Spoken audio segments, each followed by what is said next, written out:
natuke muidugi urisevad.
Saame vereranda ka minna. Saime kõigepealt sööme ja siis sõidame autoga ja siis saame randa ka. See on kohalik külalõhku. Maja Prangli saare kõige suurem maja on siin meie juures, et kunagi, kui siis Prangli rahvaarv oli siin 500 ringis 50-ndatel, siis on see maja ka ehitatud. Ja praeguseks on siis rahvaarv peaaegu 5 korda väiksem. Et muidugi Prangli rahvamaja nii palju enam kasutust ei leia, kuigi tal on kasutus olemas, tehakse naistele kokandusringi ja käib ka väikene selline laulukoor siin koos kohalikud käivad harjutamas. Aga siis sama maja veel majutab siin raamatukogu ja ka arstipunkt. Prangli saarel on siis olemas ka oma nii-öelda velsker, arst, kes on siis ühtlasi ka koolidirektor ja ühtlasi peab ka turismitalu. Nii et siin ikka mitu ametit on ühe ühikul. Ja mis Prangli rahvamajas veel on, et kohe me jalutame teiega siit edasi, on Prangli koolimaja, põhikool.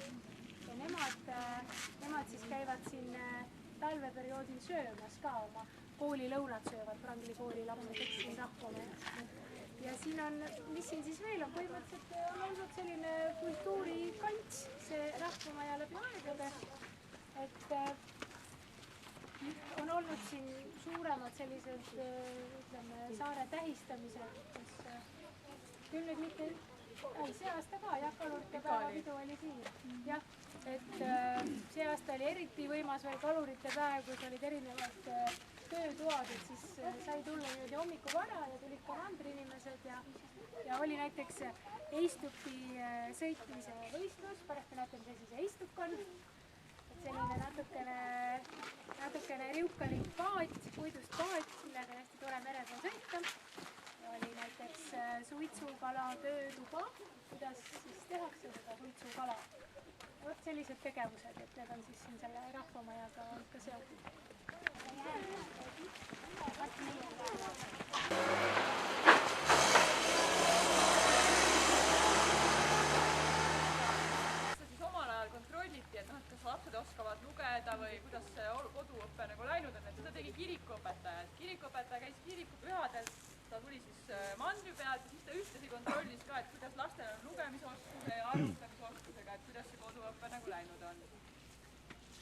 aga see hoone siis jah, eraldi koolimajast 1900 ja siiani välja, et on põhikool, täna koolis on meil siis 10 õpilast, 3 on Prangi lapsed, ülejäänud on siis Viimsi valda ja need lapsed, kellel on keskendumisained või kes vajavad sellist isiklikumat lähenemist. Ja nendel on oma õpilaskodu, et nad siis reeded, nädal aega viibivad siin, nädalavahetusel lähevad koju, et terve nädala.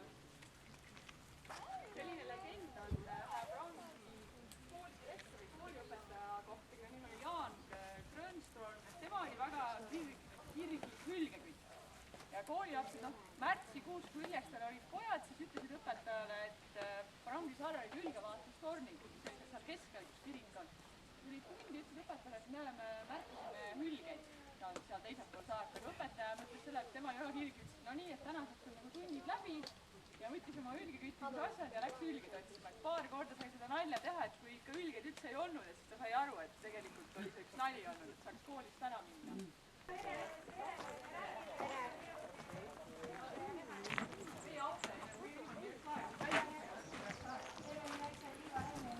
Loodusmuuseumisse. Et muuseum on siis, ütleme, see maja, kus me praegu oleme, on siis alles avatud 2 aastat. Tegelikult selle maja tõime Saaremaalt. Saaremaal ehitati ta valmis ja siin ta võeti siis, ütleme, pandi siis uuesti kokku, et kuna me kirjutame väikseid projekte, siis see on Keskkonnainvesteeringute Keskuse projektiga on see siia toodud ja et siin siis tutvustada natuke siis Prangi saarte sellist loodust. Aga põhiteema on siis tegelikult ikkagi hüljes siin, et hülgepüügist ja hülgepüügivahendid on siin, kuna hüljes oli tegelikult selline loom, mida kütiti, see on siin kütitud aastasadu ja ta tõi tegelikult väga suures osas ka toidulauale talvel ja mis oli ära soolatud ka suvel muidugi. Et aga siin on siis hülgepüügivahendid, näete, et hülgepüügi esmased vahendid olid siis sellised hülgepüügirauad, karbuuni moodi sellised on ju ja siis edasi palun ärge puutuge asju laua peal, eks? Et edasi olid siis relvad ja relvad olid erineva lahenguga, olid siis püssirohuga ja püssirohi pandi sellistesse püssirohu sarve sisse, on ju, et võeti siit alt ots ära, pandi püssirohi sarve sisse ja siis see sarvest siis kallati sinna püssi sisse. Ja püssid oli siis ka kuulilaenguga ja kuulid muideks algul enne kui hakati linnast tooma ostma, valati siin kohapeal selliste kuuli valamise tangidega. Et valati tina siia sisse, võeti lahti ja siis tulid sellised huvitavad kuulid. Kaugemalt ei näe, aga näiteks tavaliselt tinakuulid on, on ju. Ja need olid sellised nagu tippudega, et nad sellised relva sisse nagu päris hästi ära ei mahtunud. Aga selleks siis võeti abiks vot selline huvitav selline alus. Siin põhjast kaugemal ei näe, aga põhjas on siin selline plekk ja selle 2 kivi vahel siis veeretati need kuulid ümaraks. Ja ütleme, see on nüüd hästi vana ese, see on aastast 1895 ja selles mõttes päris vana. Ja muideks see oli talvel naiste töö, et naised tegid sellise kuuli veeretades. Ja siin laua peal on siis hülgepüügisuusk ehk hülgetang. Vaatad siuke suvaline luitunud lahutüks, aga vaatad hästi pikk on ju. Aga selle sama suusaga nad siis jää peal hülgepüügis käisidki. Et mees heitis kõhulise ja hülgesuusa peale, tõmbas nabadega ennast mööda jääd edasi ja siis selle varjendi tagant siis tulistas, mis seal ees on ju.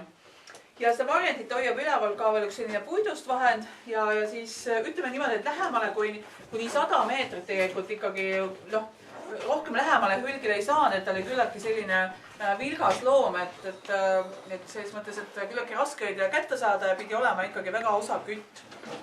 Ja hüljestest nii palju, et põhilised hülged, mis siin meres on, meil siis hallhülged ja viikerhülged on ju, et kui hallhülge sõnasti kätte saadi ikka 2,6 meetrit ja 300 kilo, et see on ikka kõva raske loom on ju, et sellest nad elasid 2-3 kaupa, kui nad käisid paadiga, elasid päris pikalt ära, aga viikerhülge sai väiksem ja seda oli siis nagu rohkem saada ja hallhülgeid oli vähem. Siis hallhülgeste küttimine lõpetati ära siis 70-ndatel ja viikerhülged siis 80-ndatel. Ja nüüd, kui on tehtud nagu uuringuid, siis on populatsioon täpselt vastupidi, et hallhülgeid on tänapäeval siis rohkem ja viikerhülgeid vähem. Jah. Mis see on? See on tina. Sellest valatigi, see tehti kuumaks ja sellest valatigi. Ja lindudest. Et lindudest on siis niimoodi, et mis siin Prangi saarel täheldatud kokku pesitsevaid lindu on 68. aga tegelikult koos rändelindudega kokku meil käis ornitoloogia selts mõni aeg tagasi, mõned aastad ja nad lugesid kokku siis 147 erinevat linnuliiki kevadel. See on siis läbirändelindudega ja kohalike lindudega. Et muidugi osad linnud olid väga haruldased, mis ütleme läbirändel olid Prangisaarel ainult 2 nädalat. Et nad olid väga haruldased haigrud, siidhaigrud, keda siis tuli ornitoloogia seltsi spetsiaalselt kohe jälgima. Ja nad said need ilusti ära jälgitud siin, aga jah, see on siidhaigur on väga-väga haruldane. Ja linnujaht, et linnujahti peetakse tänapäevalgi siin saarel päris eduliselt, et 20. august läheb uuesti linnujaht lahti. Siis ilmselt 19. augusti öösel juba kaevatakse kaevikuid randadele, et paremat kohta saada. Ja 20. augusti hommiku siis läheb kõvaks laskmiseks. Et noh, Eesti Vabariigi taasiseseisvumispäevaga väga kokku sattunud päev, ütleme nii. Aga jah, ja linnujahti peetakse kõvasti, selles mõttes, et nüüd tänapäeval on isegi sedasi, et mõned sellised turistid on tulnud siia linnujahile, aga kahjuks mõned tulevad ka oskamatud, et lasevad ka lausa saare keskel. Aga omad mehed tegelikult saare keskel ei lase, lastakse ikkagi rannas, et merelinde, ikkagi aulid, pardid ja haned, ütleme nii.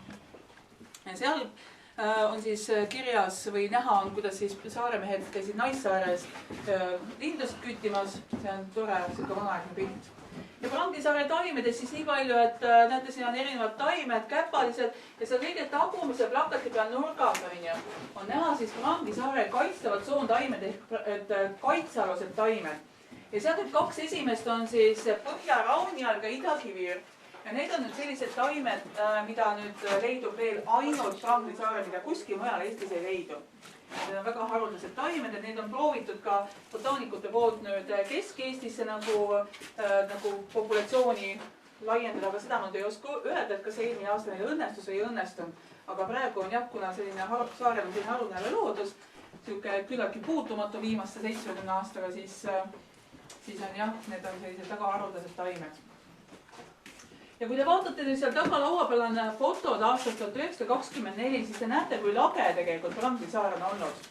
Et räägitakse muidugi, et teil on kindlasti giidid on hästi toredad ja räägivad teile, või on juba rääkinud mereröövlitest, mis legend käib siin, et mereröövlid olles olnud siin saarte peal ja kogu, et siin olevat olnud kunagi kõva või suur kuusemets siin peal ja et mereröövleid kätte saada, siis põletati kogu saare kuusemets siin maha.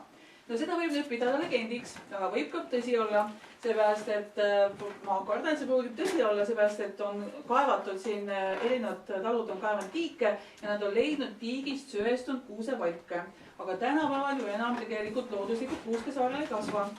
Nii et mine tea, et võib olla see tõsi. Ja samas ega see ei ole ka haruldane asi, et niimoodi terve saare loodus maha põletati. Ka muideks Rootsi kuningas andis oma Rootsi saarte peal kunagi käsu kogu mets maha põletada, sellepärast, et mereröövleid kätte saada. Et selles mõttes, et see on nagu levinud üldse nagu siin kandis, et muidu ei saanudki nendest jaguvalt kuidagi pidi ikka midagi ette võtma.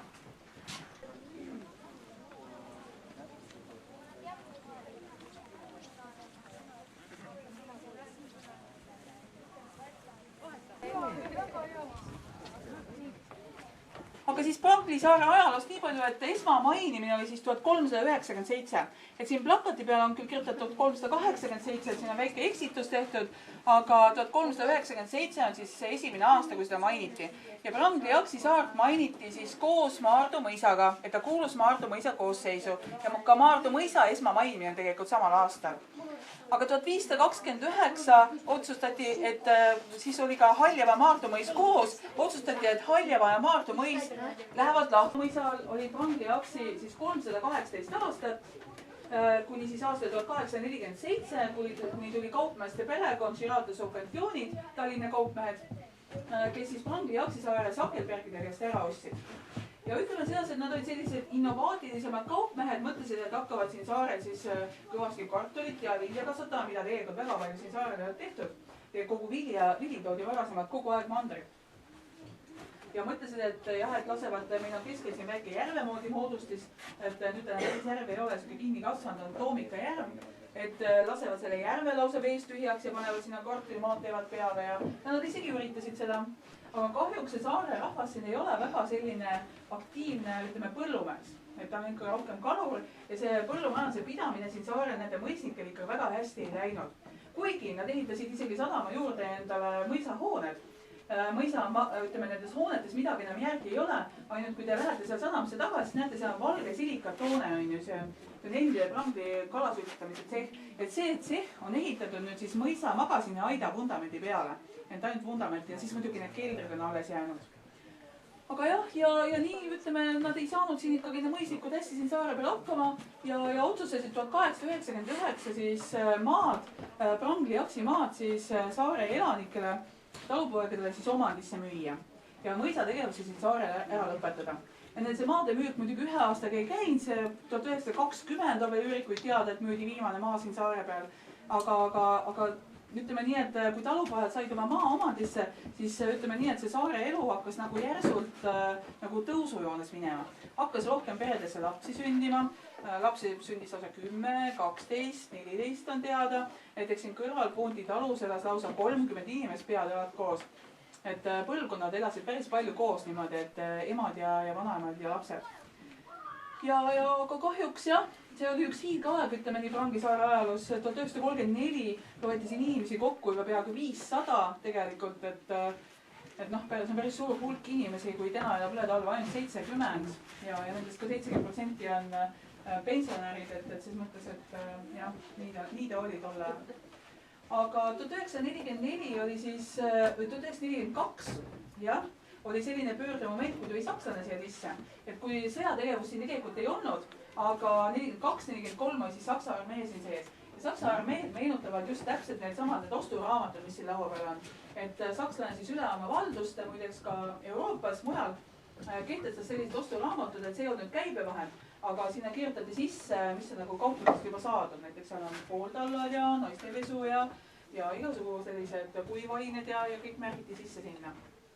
Aga 43 vaatas ka sakslane, et tema hakkab tuliseks minema ja 43 sügises siis otsustasid siit ära minna, kuigi nad olid ehitanud endale metsa juba või sinna ida poole randa olid ehitanud 2 kauritorni muideks. Ja nad üritasid need õhku lasta, siis ühe nad said õhku lastud ja see on praegugi nagu, ta on nagu ümber kukkud ja on näha nagu need paremed maas. Aga ühte nad ei saanud ja üks jäigi püsti, üks on siiamaani püsti.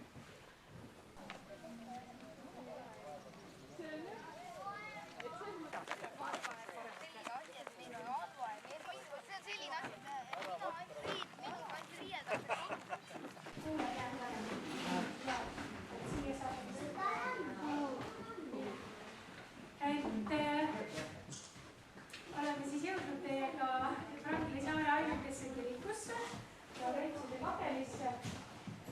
Kirik on puidust kirik, säilinud nii nagu ta 1848. aastal ehitati. Järjekorras on see maja 4. kirik ja nende 3 esimese Prangli saare kiriku kohta võib öelda, et materjali puudu, aga on teada, et nad on olemas olnud. Ja on teada ka see koht, on olnud siin koha peal need kirikud, aga ei saa peale ühe elemendi peale selle ei saa teile midagi muud näidata. Karmen kohe varsti näitab teile seda ühte asja, mis näitab, et siin on ka 3. olnud. Ja siis ajalooürikutest on teada, et on ka need 2 esimest kirikut olnud. Et nii nagu siin oma autos juba natuke jõudsin rääkida, et tänapäeval kirik töötab, pühapäeviti on teenistus. Kirikuõpetaja käib ilmsist, ei ole päris kohalik, aga on saanud Prangilast südames sellise väga sooja vastuvõtu ja toimetab siin. Kogudus on väike, maksimum 10 inimest. Et kirikus siis kõik kirikupühad, jõulud muidugi, sellised sündmused tähistatakse, ka kurvemad sündmused viiakse siin kirikus läbi. Nii-öelda toimiv kirikuaed on siin, mida kasutatakse siiamaani surnuaiana. Ja surnuaed on iseenesest palju vanem. See on ka nii-öelda üks viide sellele, et siin on olnud midagi varem ka, et see maja ei ole praegu olnud ainult. Kuidas siis vanasti või omal ajal see teenistus käib, et naised istusid ühel pool, mehed istusid teisel pool ja nüüd kui juhtus selline asi, tavaliselt juhtus see meestel, et juhtus nagu tukkumine, et pea oleks naabri õlale ja kirikõpetaja seda nägi, kes tema selle kotiga koputas õlale. Ja karistus oli siis see, et tuli raha panna, et jutluse ajal ei tohtinud tukkuma jääda. Et see on hästi vana, see vanem kirik ise, see on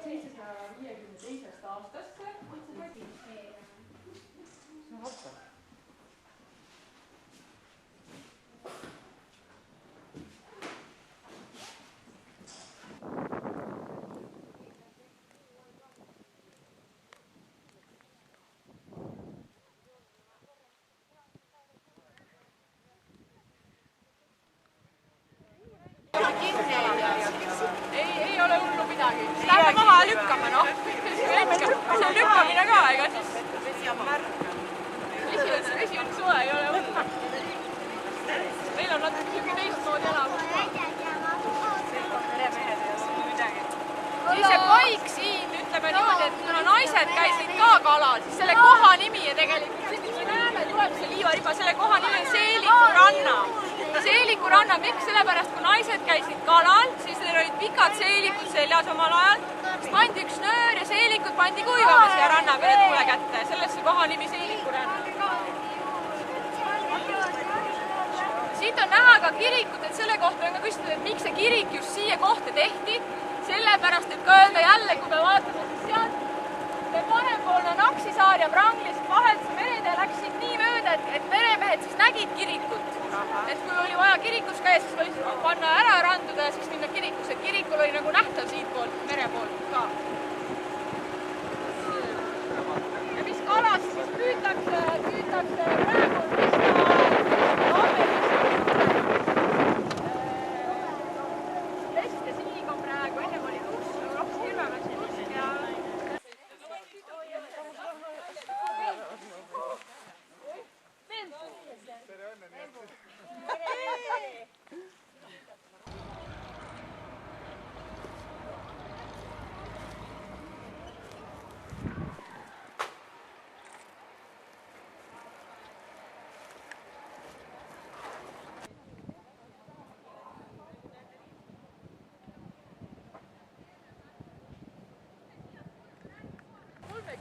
tellisid Tallinna rikkad kaupmehed siit esimesed 7-meetrised purjelaevad, mis siin sama saare peal ehitati.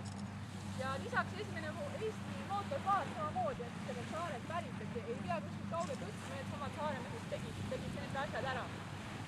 Täna ei ole seal ühtegi elanikku, vaid on siis mägi, veist ja lambad, lihtsalt pannakse sinna söövad, et päris niimoodi metsa ei kasvaks see saar. Ja kuidas sinna saada, meie küsime, kuidas meie teeme hülgetuure või on siis võimalik helgega teha erituure, näiteks sellised reisid meiega korraldame, et kellel on huvi, siis algusega Pranglik või Lepnel, et on võimalik pääseda ka.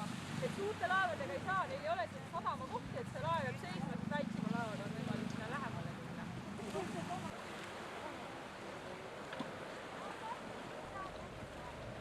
Nii, olete valmis? Konna peale. Oi, mina või? Jaa, üks konn. Need ei ole loetud konna ära. Üks konn. Tähelepanu. Vägev. Nii, et siin on siis Eestimaal üks ainuke koht, kus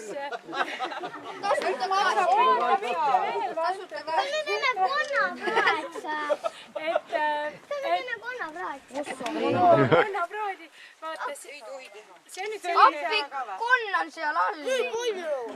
Põleb ära. et Prangli saar on siis Eestimaal ainuke koht, kus tuleb maagaasi, naturaalset maagaasi ja kunagi see siis avastati 1902 hoopiski Keri saarelt, et seal hakati kaevuauku puurima ja järsku käis igavene kõmakas. 1902 jah. Ja siis tuli välja, et plahvatas gaas hoopiski. Ja maagaasi hakkas sealt siis välja purskama. Konnad on seal soojas. Ja seal Keri saarel, Keri oli see, mida ma seal näitasin, see udu sees väike saarekeis. Et 6 aasta vältel sai siis see Keri majakas ka, oli süüdatud selle maagaasi tulega. Võta üks konn ja pane peale. Vaata niimoodi, see Tanel näitas, et siis siia paned selle mingi toe alla, vaata siis katab. Jaa, siis saab süüa ja see. Aga et siin gaasi saada, Prangli saarel on 6 sellist auku ja praegu tuleb siis, põhimõtteliselt siit tuleb gaasi ja 1. augustist veel pidi tulema. Aga mina olen ainult tean, et siit tuleb, aga teadavad räägivad. Jah, et üks teine koht on veel, kus tuleb praegu gaasi.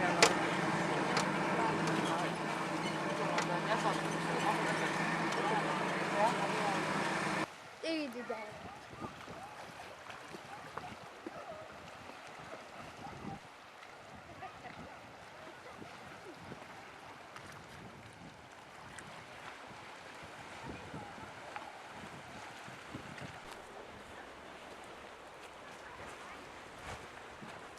sealt läheb kohe sügavale. Ei lähe sügavale, kivine on muud midagi.